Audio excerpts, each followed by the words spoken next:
The crystal chandeliers in the half-fort ballroom cast fractured rainbows across the polished floor, each shimmer highlighting the fragile illusion that was Seraphina Davenport's existence. She stood at the center of the glittering crowd in her flawless ivory silk gown, posture perfect, smile delicately warm, the very picture of aristocratic grace and promise. To every eye in the room, she was the cherished daughter of the newly elevated Earl of Davenport, beautiful, poised, and destined for an enviable future. Only Seraphina knew the suffocating truth beneath the surface.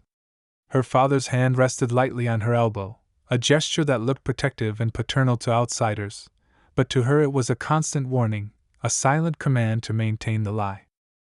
She had learned to decode every subtle pressure of his fingers. 2 fingers meant smile brighter, 3 meant an important guest approached, a full grip meant absolute silence be nothing but beautiful compliance. "Lord Ashworth is watching you again," her father murmured, his voice smooth as honey for any nearby ears. "Smile at him, Seraphina. He has 20,000 a year." She obeyed, directing her practiced expression toward the aging earl whose hungry gaze made her skin crawl. She had become expert at hiding her revulsion behind composure. Viscount now Earl Charles Davenport surveyed the ballroom with barely hidden triumph. His new title sat uneasily on him, earned not through honor but through a contract signed 4 months earlier in his study, a document that traded Seraphina's silence and obedience for his advancement. The public story spoke of unspecified service to the crown. The truth was far darker. Her voice had been the currency that purchased his vanity, her future the price of his ambition. "You will remember what we discussed," her father said quietly, his tone pleasant but his meaning unmistakable. "Lord Ashworth would make an excellent match. Expedient. Immediate." Seraphina understood perfectly. The elevation had brought status but not enough wealth to sustain it. Her father's gambling debts and failed investments demanded fresh capital, and a wealthy son-in-law would secure both his lifestyle and her continued silence, especially once she was married and easier to control. "I understand, father," she replied with perfect filial obedience, while inside she screamed. "My beautiful family, before we dive deeper into this gripping tale of power, betrayal, and unexpected redemption, I need to share something important with you. We're on a mission to reach 1,000 subscribers, and right now only a limited number of spots remain for our founding inner circle, those who were here from the very beginning. These first 1,000 will always hold a special place in our community, the ones who believed in these stories when we were just starting out and helped shape something truly beautiful. Once we hit that milestone, that exclusive opportunity closes forever. You'll still be welcome, of course, but you won't be part of the cherished group that built this channel with us. So if you've been watching without subscribing, now is the moment. Don't let Seraphina's story end without you becoming part of our family. Drop a comment and tell me where you're watching from. Now let's return to the ballroom. The grand doors swept open, and the master of ceremonies announced in ringing tones, His Grace, the Duke of Ravenscroft. The room fell into an electric hush. Conversations faltered, heads turned, even the orchestra seemed to soften. Seraphina had heard the contradictory whispers about Damien Blackwood, brilliant investor who tripled his fortune, ruthless negotiator who crushed rivals, reclusive auditor who exposed irregularities among the peerage with terrifying precision. Some called him dangerous, others, the crown's unofficial enforcer of justice. He entered with the commanding presence of a man who owned the very ground others walked upon. Tall, broad-shouldered, dressed in severe black that rejected rather than invited company, he moved with predatory grace. His sharp features and penetrating gray eyes swept the room, cataloging everything until they locked on Seraphina. The impact was visceral. She felt the weight of his gaze like a hand against her chest, stealing her breath. For one endless moment, the Duke looked at her as if he saw beyond the flawless facade to the fear and the lies. Her father's fingers tightened painfully on her elbow, all 5 now, the signal for danger and absolute silence. "Steady, Seraphina," he breathed, voice tight with poorly masked terror. "Do not engage him." But it was too late. The Duke was already cutting through the crowd directly toward them, his path as unyielding as justice itself. When Damien Blackwood finally stood before them, her father transformed his expression into one of puzzled welcome. "Your Grace, what an unexpected honor." The Duke's reply was low and authoritative. "I make exceptions when circumstances require my personal attention. Lord Davenport, I require a moment of your time tonight in Lady Havard's study. The matter is urgent and delicate. Lady Seraphina should attend as well. It concerns household accounts that may benefit from her recollection."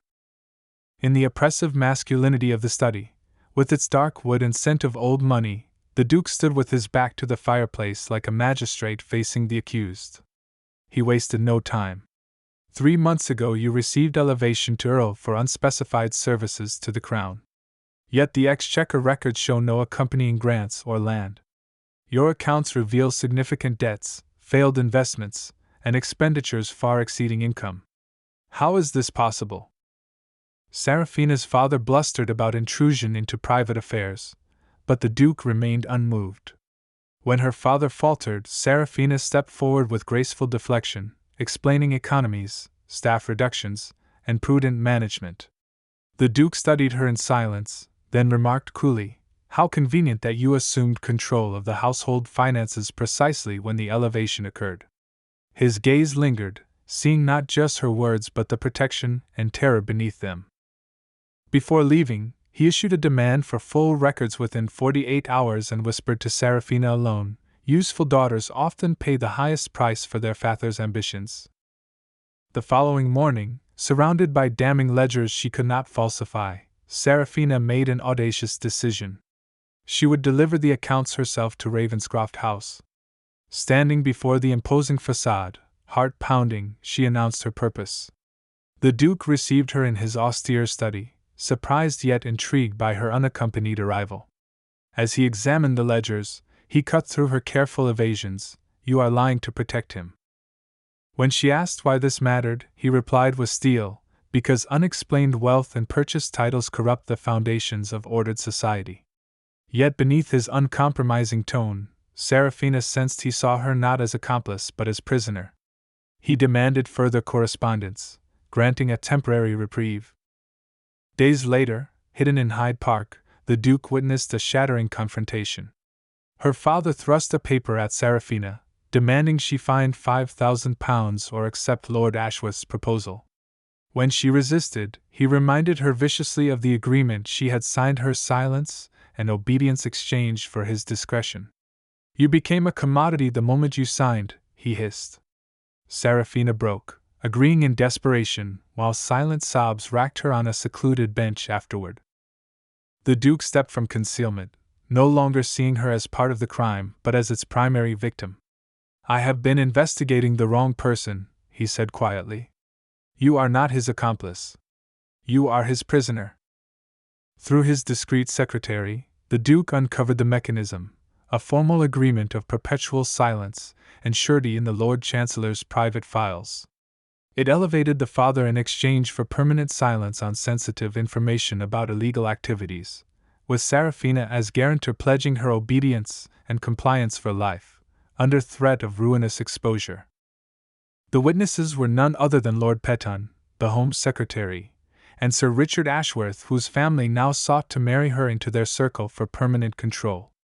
The contract turned her into legal property, bound to obey directives including an unwanted marriage.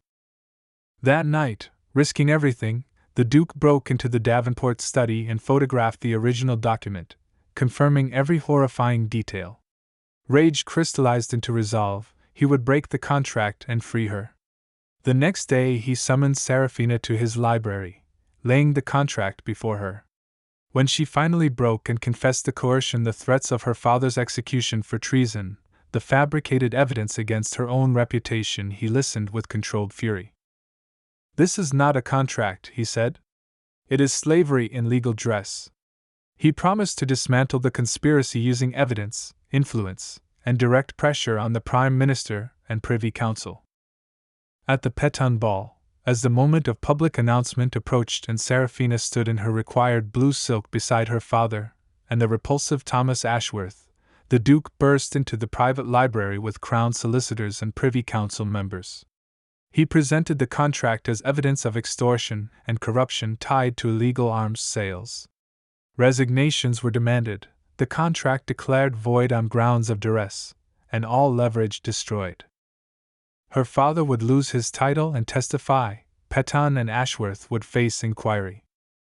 In the ballroom, before 500 shocked guests, the Duke announced there would be no engagement to Ashworth. Instead, he declared his own intentions towards Seraphina if she would have him. With tears of genuine joy, she accepted, her voice clear and free for the first time in months. In the weeks that followed, justice unfolded, charges were filed, the false Earl retreated in disgrace, and Seraphina found safety under the Duke's protection, chaperoned by his formidable aunt. 3 weeks later, in the drawing room, Damien knelt and offered a simple, perfect diamond ring. "I have fallen quite desperately in love with you," he confessed. "Not for strategy or protection, but because your courage, your voice, and your spirit have become essential to me." Seraphina, heart overflowing, accepted, choosing him freely. Their wedding 6 weeks later was intimate and heartfelt. In the chapel, as vows were spoken, Seraphina felt the last invisible chains fall away.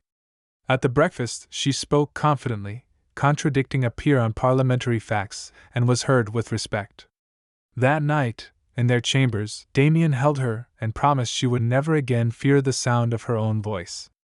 She had traded enforced silence for liberating love, emerging stronger, cherished, and truly free. Seraphina found her voice again, and what a powerful journey it was from prisoner of a corrupt bargain to a woman who chose her own future with courage and love. "My sweet family," she reclaimed her voice, "but here's what haunts me. Hundreds of thousands of you just watched her entire transformation, felt every moment of her pain and her triumph, and now you're about to scroll away without subscribing. You'll close this video and tomorrow you might not remember the channel name. Next week, when another powerful story drops, you won't see it, you'll miss it completely. And that breaks my heart because you clearly love these stories, you stayed until the very end. So why risk never finding your way back? Subscribe right now, it takes 1 second. Like this video so others can discover Seraphina's story too. Share it with someone who needs to remember that stolen voices can be reclaimed, that silence can be broken, and that love can be truly liberating. Don't let this be the last story we experience together. I'll see you in the next one, but only if you subscribe. Don't disappear on me. At the end of this video, you'll see a suggestion for another powerful story from our channel. Click it and let yourself be swept away by even more unforgettable emotions. With love, the Victorian Royal Stories team. Subscribe to my channel for more captivating tales of love, betrayal, and redemption in the glittering world of Regency and Victorian aristocracy.